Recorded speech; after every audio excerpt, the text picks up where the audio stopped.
We know that everyday social networks take up a good part of our time, but it is important not to let it affect personal aspects and, on the contrary, use them in such a way that they generate interest and opportunities.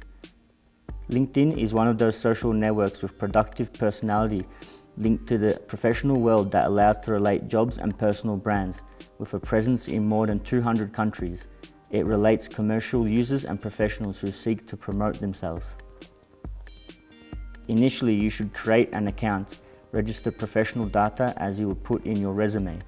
For example, the academic qualifications you have, current or past job positions, include aptitudes, skills, achievements, among others. Detailed functions, look for recommendations from bosses and colleagues. To obtain good results, it is important to dedicate time so that your profile does not go unnoticed and has something different.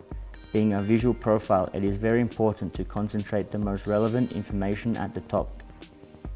Use a profile picture that generates a good impression with a neutral background.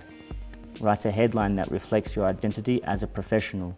Summarize in 2 sentences the profile statement, always optimizing the person interested to continue reading and see more. Personalize the URL of your page. Use your name and surname so you can find it easily. The more contacts you add, the better you know them or the strangers. It is about relating to people who may be interested in your work profile.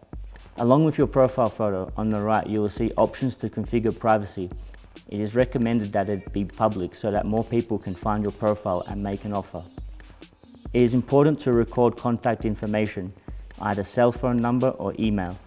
This option appears in the Contact Information tab.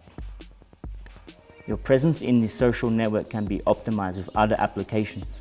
For example, 500+, a tool that allows you to see the relationships you have had with your contacts and organizing work teams. Or Simply Measured, which is an analytical tool for the results of publications, reports, and interaction.